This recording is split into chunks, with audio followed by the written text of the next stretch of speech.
बहनों या प्रेत जगत में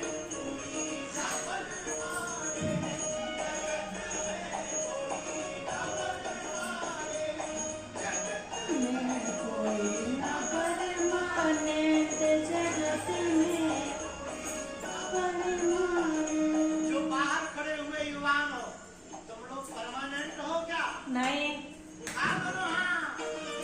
कोई जगत में परमानेंट नहीं है। भगवान की बात दिखा के भगवान की हाजिरी बनाने के लिए ये हमारे काम है।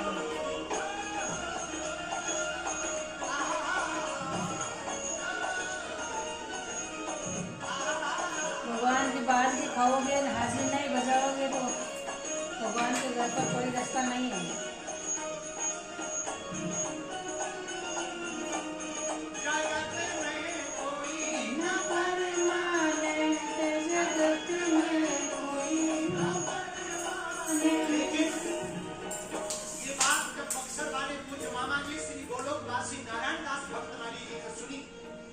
उन्होंने बताया कि कोई तो परमानेंट है।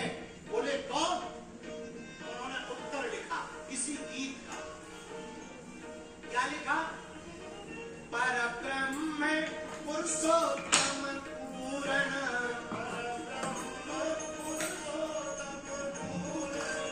परब्रह्म पूर्ण पुरुषोत्तम,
पुरुषोत्तम है ये ओमनी प्रेजेंट जगत में प्रभु है परमानेंट जगत में प्रभु है।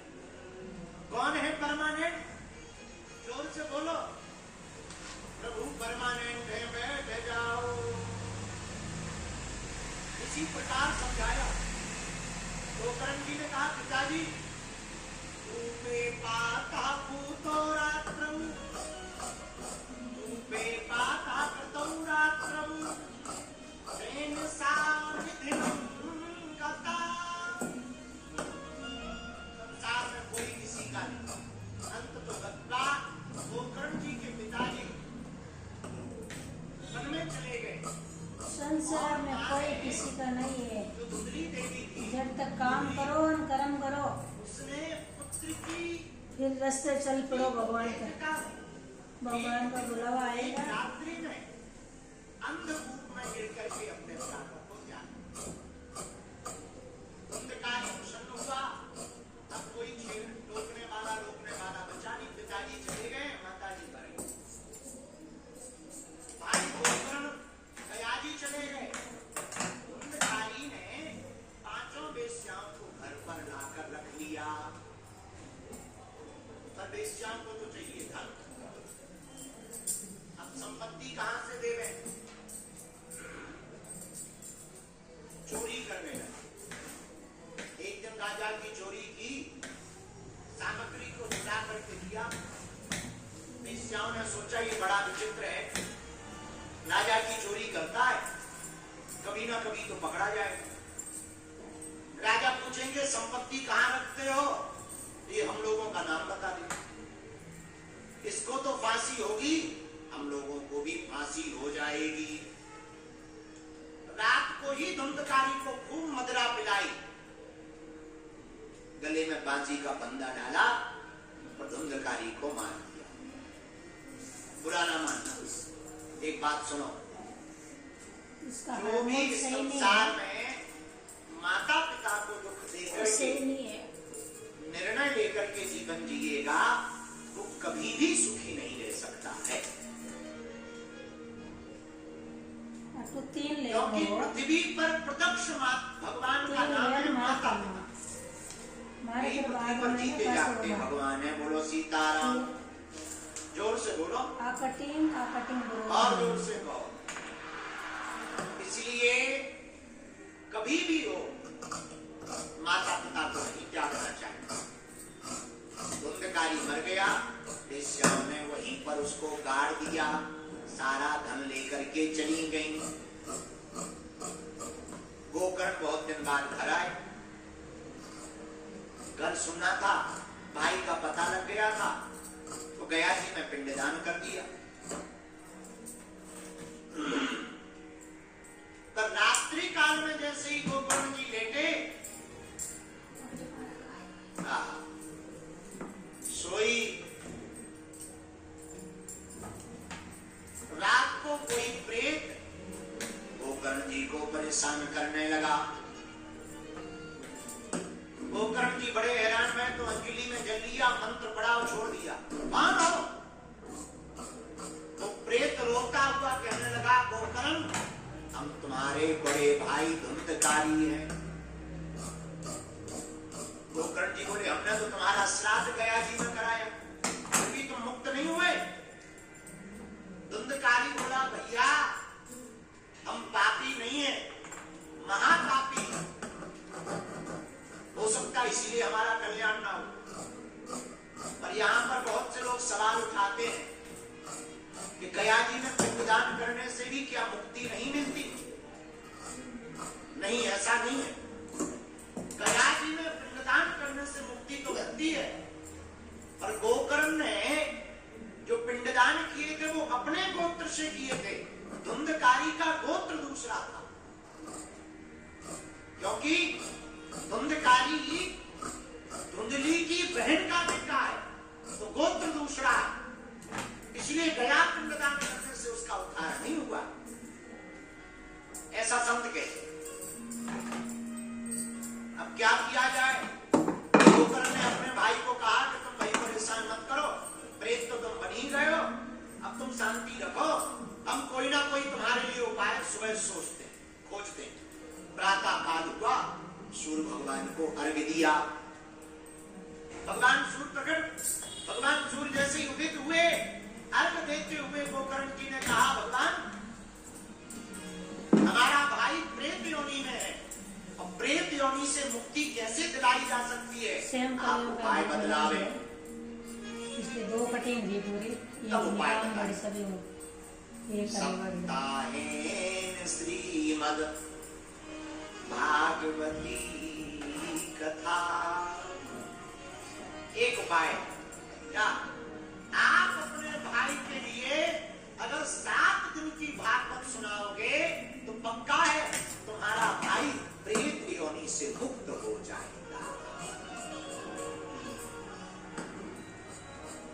तुरंत बात सुनकर के गोकर्ण जी ने भागवत का आयोजन किया।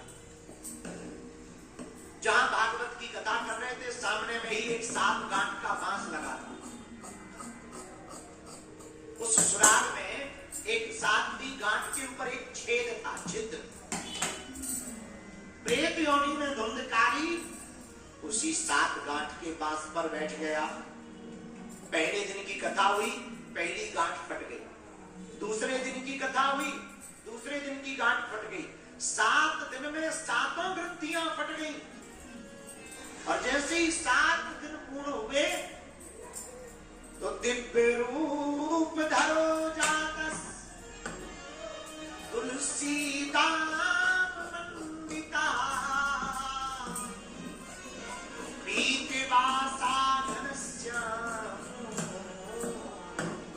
मुकुटी कुंडलान्विता। दिव्य रूप लेकर के धुंधकारी प्रकट हो गया। भगवान विष्णु के पार्षद धुंधकारी को लेने आ गए और धुंधकारी ने दोनों हाथ जोड़कर भागवत भगवान की महिमा गदगद भाव से कही। धन्या भागवती वार्ता प्रीति पीड़ा विनाशिनी सप्ताहोपि तथा धन्या कृष्ण लोक फलप्रदा। धन्य है भागवत की कथा जो मुझ जैसे महापापी को जो प्रेत योनि में पड़ा था उसको उसका भी उद्धार कर दिया। धन्य है, धन्य है, धन्य है। बोलो भागवत भगवान की जय। कुछ लोग यहाँ पर प्रश्न करने लगते, महाराज पहले के जमाने में भागवत होती थी तो भगवान का विमान आता था। आज के जमाने में भी बहुत भागवत हो रही, पहले से ज्यादा हो रही। विमान तो दूर की बात है, बैलगाड़ी भी नहीं आती। कारण क्या? क्या कथा बदल गई? हमने कहा ठटली के बल। कथा नहीं बदली, कथा तो वही है, पर विमान क्यों नहीं आ रहा? हमने कहा भैया ना तो सुखदेव जी जैसा कोई श्रोता बचा है, ना परीक्षित सुखदेव जी जैसा कोई वक्ता है, ना परीक्षित जी जैसा कोई श्रोता है। सुखदेव जी जैसा व्यास मिल जाए और परीक्षित जी जैसा कोई श्रोता मिल जाए, गोकर्ण जी जैसा कोई व्यास मिल जाए और धुंधकारी जैसा कोई श्रोता मिल जाए तो आज भी विमान आने को तैयार है। पर वर्तमान के जमाने में तो अब वक्ता भी कहते हैं चाहे जैसा हो गए बस दक्षिणा मिल जाए, जय बजरंगबली। और श्रोता भी कहते हैं श्लोक हो गए या ना हो गए हमारी फोटो छप जाए। आजकल तो कथा फोटो के लिए हो रही है और हमने तो फोटो का इतना गजब का जमाना देखा। चेले अपनी बड़ी बड़ी फोटो लगाए, जो कथा कर रहे हैं उनकी पता लगे चेहरिया जैसी और पता ना देखो बड़ी बड़ी फोटो, कहीं हाथ जोड़े। एक हमारा चेला था नेता, उसने कथा करवाई, इतनी फोटो जहाँ देखो वही, कहीं कलश रहे, कहीं हाथ जोड़े, कहीं ऐसे करेगा। अरे हमें गजब है। और हम कोने में चिपकी चिड़ैया इतने से नीचे लिखा कथा व्यास बागेश्वर धाम सरकार। हम घर गए रात को, जैसे कथा करने गए बोलते गुरुजी आरती की, आइए आइए आइए। हम कहा तुमने बैनर बहुत लगा। अरे गुरुजी खर्चा किया है खर्चा। हम कहा बेटा पर तुमने हमारी फोटो क्यों लगा? क्यों गुरुजी आप कथा कर रहे? हम कहा बेटा हमारी फोटो लगाने की जरूरत था, तुम तो छाए जहाँ देखो। अच्छा इतना गजब का चेला था, बैनर में तो अपनी फोटो लगाई, हमारी कथा के पीछे अपनी फोटो, दोनों हाथ जोड़े। यहाँ तो ठाकुर जी लगे पीछे। अरे हमने कहा छटरी के बड़े। अब एक काम करना कटा, पीछे जो फोटो लगाई ऐसे हाथ कर दे। कई ऐसे श्रोता होते हैं। अब अच्छा कई हम मंच पे देखते हैं, कथा से कोई मतलब, कई हम श्रोता देखते रहते हैं आप सबके सामने, तुम लोग तो बैठे तो देख रहे हैं। अब देखते हैं अगर पहले कथा सुना तो कुछ नहीं, उनके सामने कैमरा चला जाए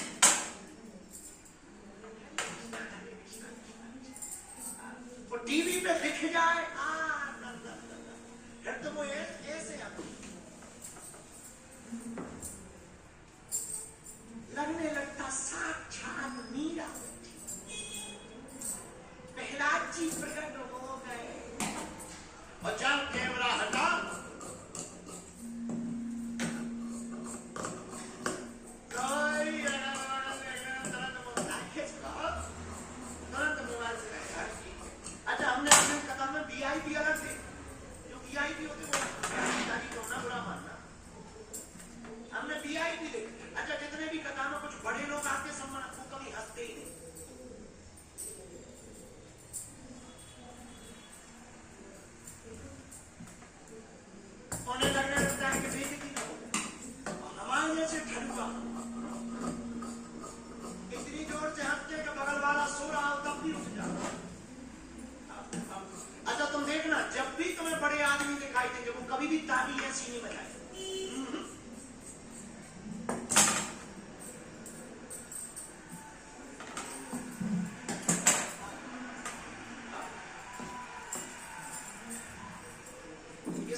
एक्शन में मत जियो वरना रिएक्शन हो जाएगा। एक्शन में जियोगे रिएक्शन हो जाएगा, गुरु के डायरेक्शन में जियोगे तो जिंदगी का हर काम सफल हो जाएगा। पर कुछ लोग एक्शन में जीते हैं, उनका एक्शन ऐसा फेल होता है कि भगवान ही ठिकाने लगा देते हैं। बोलो जय बजरंग बली। जय बजरंग बली। बोलो